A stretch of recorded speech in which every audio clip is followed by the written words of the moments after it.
When I was younger, I wanted to solve all of the world's problems. And I thought one of the world's major problems was energy production. So I came up with the idea of a new device that would produce energy, and it's quite similar to the current device that most of the countries around the world use, which is a steam turbine, which of course you've got coal burning water, produces steam, goes over a turbine into an electric motor, and produces electricity. Now my idea was very similar to that, and it involves a lovely little toy right here.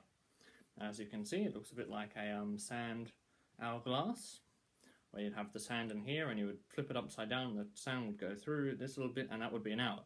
But this one is the opposite, in which you have little blue balls in there, and it's all in a liquid, in a constant state, and you would go like that, and all of them go through. And come to think of it, a sand glass would probably work as well, but for the need of this video I've only got this kind of device, so we'll be using this. But you see, and this is like the steam turbine, as the little blue balls pass through that tiny little bit there, you could easily put in a water paddle or something that uses its kinetic energy and transforms it from the movement into electrical energy or mechanical energy, which could go into a circuit, into an electric motor, and then you've got electricity to power the world. And my kind of idea, and just pretend that the blue stuff was down here and that it's now going up there, which it is, but pretend that it was completely full, not like I had just done. My idea was that once you'd done that, once you had completely used up all of the blue balls, they'd all gone into there and you'd made all the energy you want to, you could then flip it around and do it all again. And all of the blue balls would just go all up again and you just continue producing energy. But apparently, according to one person, so I don't know how justified this idea is, but it would kind of make sense to me. Apparently the amount of energy needed to flip it is exactly the same amount of energy that it would produce from one flip. From that amount of blue balls in there going to there, would produce the same amount of energy as that flip needed to do it all again.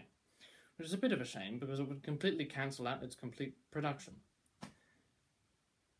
And you wouldn't make a profit, you wouldn't make a loss, but it would just use up a bit of space and wouldn't be very nice. And so I was thinking, well, why don't we just get human slaves, or a massive line of horses lashed to massive ropes that are connected to here that can pull it along. But there's quite a few problems with that as well. Which is, yeah, I mean, they're quite self-explanatory, I'm sure.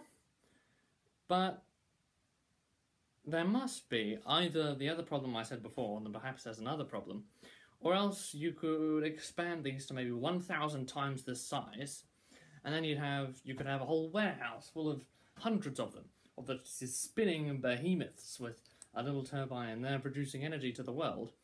And then there you go. So there must be a problem with this, which I don't know if there is, but which is why I'm making this video.